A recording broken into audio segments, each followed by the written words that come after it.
Hey yo, it's your bro D Snow. Talk my ish sports and variety show. Given the fact that today is the first preseason game, the Hall of Fame game between the Dallas Cowboys and the Pittsburgh Steelers, I wanted to go ahead and give my early evaluation and predictions on the week one of the NFL season. So we just gonna get right into it. Week one starting off, we're gonna have the Dallas Cowboys at Tampa Bay. I expect that to be a high-scoring game, somewhere in the high 20s, low 30s. I expect Tampa Bay to come out on top at home, 28-31. The defending champs bring everybody back. Okay, Tom Brady's leg is fully healed. They're gonna be better than ever, in my opinion. So the Cowboys have Dak Prescott returning from missing most of the year with a gruesome ankle injury. He's having shoulder injuries right now in camp, so he's on a pitch count. Nothing major, but you know, at the same time they're being cautious with him, so his reps are being limited. So although I expect Dallas to be able to score, you know, they went heavy in the draft on defense, but all those guys are young, they're rookies, and they'll be learning. You know what I'm saying, as far as the help they brought in from the draft. So I look for Tom Brady and Tampa Bay to continue their winning streak. And like I said, come out on top, 31-28 Tampa Bay. Next, we got Pittsburgh at Buffalo. That's going to be an interesting game. Ben Roethlisberger has lost weight. Everything I've heard so far, he looks good in camp. They brought in Najee Harris to solidify that run game. They lost a couple of guys on the offensive line, so we have to see how that shakes up. You know, Buffalo went to the AFC championship game when they lost to Kansas City. And they haven't lost anybody of significance, had a pretty decent draft.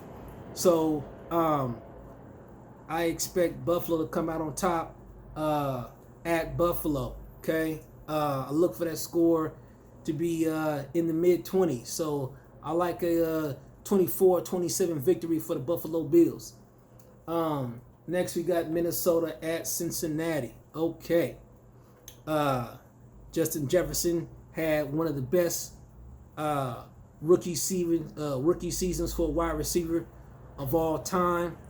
Right now, he's probably a top 10 wide receiver just based off his rookie season. Kirk Cousins is healthy. Minnesota has a pretty good team. Okay. Dalvin Cook, we know he gonna get the job done running between the tackles. So I definitely like what Minnesota is bringing to the table. Cincinnati with Joe Burrow coming off an injury. First game of the season. They're going to have Carmine manning the left side, Riley Reef at that right tackle spot.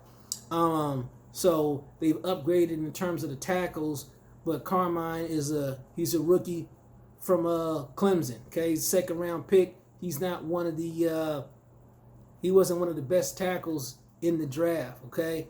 He's not a slouch by any stretch of the imagination, but he's not on the level of a Penny Sewell or a Rashawn Slater, okay?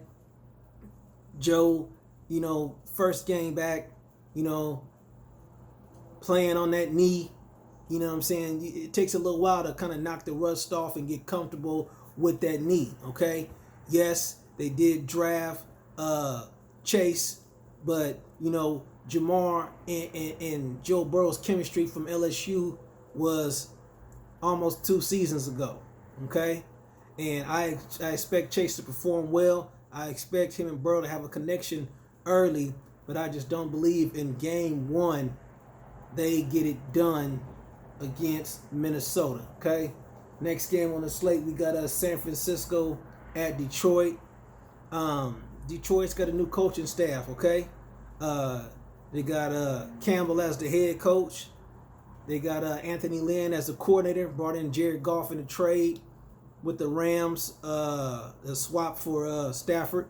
So you got Jared Goff on, you know, at the quarterback position. You got Penei Sewell at left tackle. They lost Galladay. You know what I'm saying? The free agency. You know, the run game is going to be decent. They brought in Adrian Peterson. You know, they got a couple other guys there. But all in all, they just don't have enough to deal with San Francisco, okay? I believe Trey Lance beats out Jimmy Garoppolo and wins the starting job. Okay, Kyle Shanahan had his choice of him or Matt Jones. Okay, chose Trey Lance because he believes Trey Lance fits exactly what he wants to do on offense. He went to both of his pro days. On the first pro day before he left, he gave a script to the offensive staff at North Dakota State University that they wanted Trey Lance to memorize and learn so that he could show the progress of what he learned during that second camp. So he was hand-picked and groomed to be a 49er quarterback in the Kyle Shanahan and Mike Shanahan system. I believe he beats out Jimmy Garoppolo based on what I've seen from camp. Okay, Nick Bosa's coming back strong. 49ers are going to be, they're still a good team. And, I just feel like they're going to be too much for Detroit. So I expect that to be, 17-24, 17-31 type of score. 49ers win at Detroit. Next game on the slate, this gonna be a knockdown drag out between the Arizona Cardinals and the Tennessee Titans. I like the Cardinals. Okay, you got D-Hop. Okay, you got they brought in J.J. Watt. You still got Chandler. I know he's having a bit of a contract dispute. Okay, Kyler Murray, the quarterback, has shown the ability to be a Russell Wilson-esque style quarterback. I really like Arizona's team. I really do. I believe they're going to be able to score. I believe they're going to put pressure on the quarterback, play pretty good defense. That's going to be a tough matchup. But Tennessee, with that run game, with that offensive line, with that beast in the backfield, Derrick Henry, and then bringing Julio Jones in, man, I just think that's just going to be too much. Too much. I expect Tennessee to win at home by a field goal, 23-26. Tennessee. Next game, we got Seattle at Indianapolis. With the injuries to Carson Wentz, with the injuries to their guard, Quentin Nelson, I just don't see Indianapolis being able to compete for 4 quarters and come out on top in this matchup. So I like Seattle. Okay, Jamal Adams is going to be second year in the system. Russell Wilson is healthy. Okay, the defense is going to be much improved. I believe the offense, I believe they're going to run the ball more. I believe Russell Wilson will correct some of the mistakes he was making last year. I look for Seattle to go ahead and win that game 31-34. And moving on to the Los Angeles Chargers at Washington Football Team. This is going to be an interesting game because the Washington Football Team is going to be improved by having quarterback from Miami, Ryan Fitzpatrick. And, that defense is one of the best defenses in the league, coached by Ron Rivera.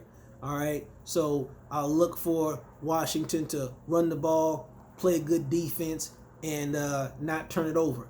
Easier said than done when Fitzpatrick is your quarterback, but I believe they'll understand that if they don't turn the ball over, they run the ball well and play good defense, all Ryan has to do is make the plays and throws he's supposed to. So it's going to be a highly contested, tough-fought game, okay? And it's in Washington. However, Justin Herbert, sophomore season. Yes, new offense. Yes, you got a couple of new weapons, lost a couple of guys. However, the head coach, Brandon Staley, has this team highly motivated, has this team focused, and I believe he will eradicate all the issues with losing close games by not being able to adjust coming out of halftime and basically putting games away. I believe Brandon Staley is going to resolve that issue. I believe his staff is going to resolve the special teams blunders that cost them games. So I look at that high-powered offense and I say, okay, the Washington Football Team is going to neutralize some of that. Not all, but some of that. So I don't expect the Chargers to score in the 30s, okay? I'll be honest about that. But they're going to be able to run the ball. They're going to be able to move the ball. And let's look at the defense. Everybody knows Brandon Staley's reputation as far as getting the most out of his defensive players and elevating his defense. And you have a healthy Derwin James back in the fold. Okay? So I believe the Chargers will have greater success moving the ball and scoring points against Washington's defense than Washington's offense will have moving the ball and scoring the points against the Chargers defense. So I look for this game basically to be highly contested, but I look for the Chargers to come out on top 28-24. Next game we got New York Jets at the Carolina Panthers. This is going to be interesting. Sam Darnold matching up against his old team. Okay, they brought in J.C. Horn or the DB out of South Carolina. Okay, he was actually picked one spot before Patrick Surtain II. So I look forward to seeing what he's going to be able to add to that defense. Okay, he's a tall, physical, rangy defensive back, highly competitive. So that defense is certainly going to get a major boost with him there. Sam Darnold, in terms of what he's able to do for that offense, all the reviews out of training camp so far have been glowing in terms of his ability to pick up the offense, lead the offense, make consistent, smart plays, and move the ball. Okay, I also like their coach out of Baylor as well. Looking at New York, I don't really know what to expect out of the young quarterback, Kyle Wilson, out of BYU. Okay, he got a lot of highlight plays. He definitely does. I question some of the competition he faced at BYU. Now, some might say, well, Trey Lance, he played against weaker competition. That's true. Okay? There's no doubt about that. But I like his measurables better. 6'5", 220, rocket arm. Now, Kyle Wilson got a rocket arm as well, but he's a smaller guy. And, Robert Saleh is a defensive coach, so it'll be interesting to see how that offense evolves in terms of which direction they want to go in. Now, I know they're going to run the ball to take some of the pressure off of Kyle Wilson, and they brought in from the draft Elijah Vera Tucker over there at left guard. Now you partner him with a Kai out of what is it, Louisville or Mackay, and that left side of the line should be solidified. However, I think it's going to take a few games for Kyle Wilson to get his feet up underneath him and be able to adjust to the speed and the style of the pro game. And I look for the Carolina Panthers to go ahead and come out on top of this game, 17-14. All right, next matchup we got Jacksonville at Houston. Don't expect to see Deshaun Watson in dressed up for the game. He may be traded before the season starts. There has been some rumblings about him being traded to the Philadelphia Eagles. I just got a recent update that there haven't been any serious talks between the Texans and the Eagles, so that probably will not materialize before week 1. All right, so I don't expect him to play. I expect Tyrod Taylor to go ahead and start. Word is that the other quarterback they drafted out of Stanford is having some troubles. You know what I'm saying? As far as being able to learn the offense, deliver the ball on time and accurately. Just some rookie growing pains. So I expect Tyrod Taylor to start, but again, he's more of a game manager than he is a game breaker. You know what I mean? And they don't have enough pieces, in my opinion, on that team to be able to win with Tyrod Taylor just managing the game. Okay? So he would have to be more explosive than what he typically plays like, and you actually need the horses in the stable to actually play a more explosive style pace. So I don't expect much out of the Houston Texans in this game. Now, I know Trevor Lawrence of the Jacksonville Jaguars, you got a rookie head coach, rookie quarterback, but they brought in a lot of free agents, and they already had some good players on this team. So I look for Jacksonville to get their first win of the season in week 1 at Houston. And I expect this game to be, 21-28 Jacksonville. Next game we got on the slate, Cleveland at Kansas City. That is must-see TV right there. That's must-see TV right there. Odell Beckham, I believe, will be back in action and on the field for his first start.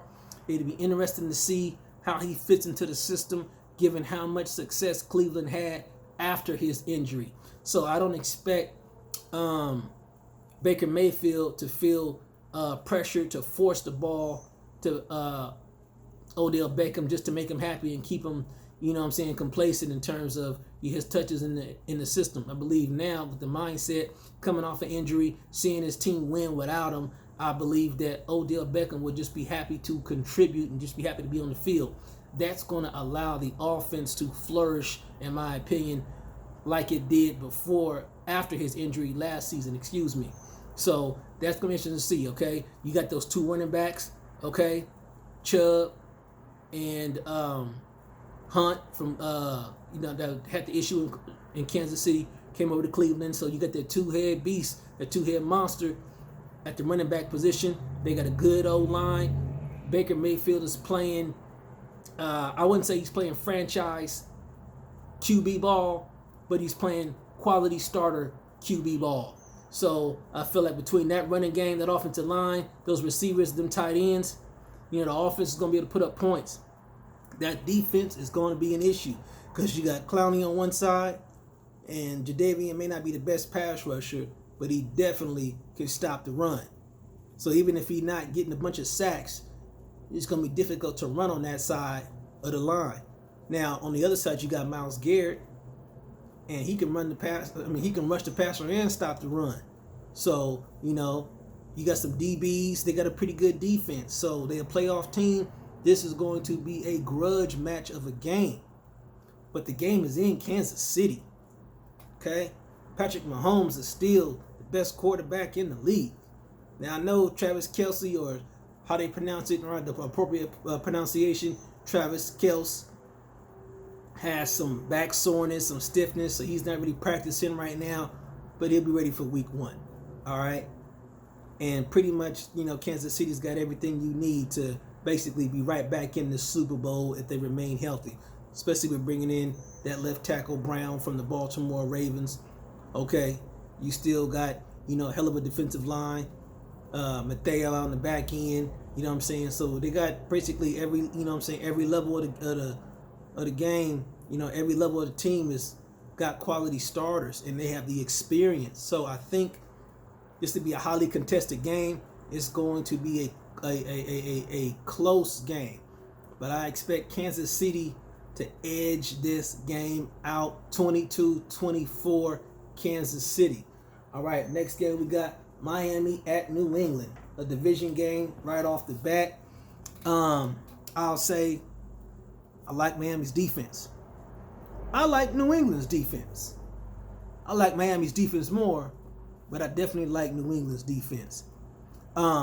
This is going to be interesting because now that you got Jalen Waddle and Kyle Fuller in Miami, okay, you still got your tight end, okay, you still got a decent offensive line. I expect Miami to be able to put up points. Now that is, obviously going to be, a situation that Tua has to be able to perform at a high level for them to reach their potential, okay? And I just believe with this offseason and everything he's learned, I believe he'll be able to play well enough to put them in position to win. I believe as long as Tua does not turn the ball over, they have a chance to win this game. They have the advantage, okay? Even if he doesn't throw a touchdown, with that defense, that running game, just don't turn the ball over. Get you a few first downs, because I don't expect New England's offense to be explosive, okay? I know this is Cam's second season in this system. I know they drafted Mack out of Alabama, and they brought in some tight ends and a few other, individuals and free agents. But again, I don't expect this team to be explosive on offense, okay?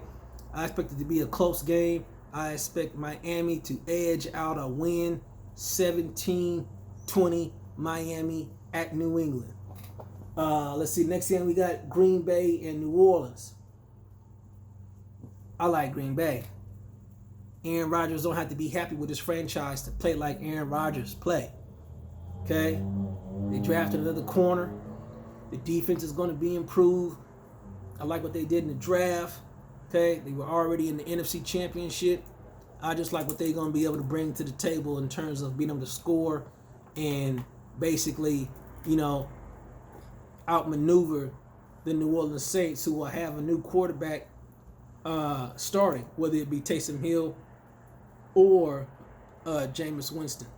I'm actually picking Jameis Winston to get the nod, but it still remains to be seen. Coach Payton has not officially named a starter yet, but I just think the Saints are a more complete team with Winston playing quarterback and Taysom Hill being relegated to more that gadget sort of quarterback style that he normally does. I just really can't see him until I see him play, a full 4 quarters as a traditional quarterback. Until I see that, I just see him as more of a gadget guy. So I look for Winston to get the nod and start, but I don't look for them to be able to keep up with the Green Bay Packers, especially with Michael Thomas still being out with the surgery he just had in June. So he won't even be playing the first week of the season. So, I like Green Bay. I like Green Bay to win 27. Saints put up 21. Denver at New York. Whew, boy. Saquon Barkley may or may not be back in time for week 1. We'll have to see how that goes. I love the Broncos defense. Okay. I'm not really too crazy about Drew Lock starting at quarterback. I'm not saying Teddy Bridgewater is that much better. You can expect Drew Lock to have more explosive plays. He's going to take more risky plays, push the ball down the field. Teddy Bridgewater is going to be more of a steady hand. More check downs, safer plays, but you're not going to turn the ball over. And with that defense, all you really need is a guy to not turn the ball over, because they got the offensive line and they got the backs to run the football, and they got a hell of a defense now that Chubb and Von Miller both going to be back with that D-line and that secondary. I like the Broncos in a low-scoring game, 10-13, okay? Next game, Chicago, Los Angeles Rams. I believe Matt Nagy will have Andy Dalton start the season. Justin Fields, the rookie quarterback, just drafted by the Bears out of Ohio State, has been getting positive reviews in training camp, but I just don't believe Matt Nagy is going to have him start the season as the guy, even if he's impressing in training camp. They're paying Andy Dalton $10 million for this season. They want Justin Fields to be able to learn and take his time as he transitions to the league. There were areas of his game he needed to work on in terms of recognizing certain coverages, being able to get the ball out accurately on time. Because the guys at Ohio State was wide open. Okay, you're not gonna have that in the NFL. Okay, plus he didn't take too many snaps under center. Majority of his snaps was in the shotgun. Okay, so again, he needs time to adapt, and I just don't believe Matt Nagy's going to start with Justin Fields. I believe Andy Dalton will start the season, and I believe as his performance will dictate how long he's able to hold on to that starting job. I eventually expect Justin Fields to overtake him during the season, but not in the first week. Okay, so with that said, I don't really expect much out of Andy Dalton. Okay, I really don't. I don't. I like their receiving core, okay? Decent offensive line, decent running game, decent defense, but I'm not too impressed with what they got going on at quarterback, who's going to be starting. With the Rams, though, Sean McVay's offense, it's going to be fireworks. And they just brought in Deshaun Jackson as well. Now, I know they lost their running back for the season, okay? But they got 3 other backs that they can rely on, and I just believe that they'll switch over to a zone running scheme. Okay, now when you run a zone running scheme, man, you can make damn near any back look good. At the very least, look serviceable. And now you got a strong arm Matt Stafford, who's experienced, confident, knows what he's doing, and can actually utilize the entire playbook. I believe the Rams were limited to a degree with Jared Goff because he has smaller hands and lesser ability. So there were certain plays and different things they couldn't even run in the McVay playbook. Now the entire playbook is open. Okay, and you add Deshaun Jackson. So even with the injury to the running back, the Rams are going to be explosive on offense. Okay, the defense, you still got Jalen Ramsey and that big dog Aaron Donald. Okay, the defense still going to be A1. Okay, now you don't have Brandon Staley, but the blueprint is already there. So I believe they'll keep the same scheme or version of it, and I expect the Rams to dominate this game and come out on top first week of the season. I look for them to put up 27 points. I look for the Chicago Bears to put up 14. All right. Then Monday night game, we're looking at Baltimore at Oakland.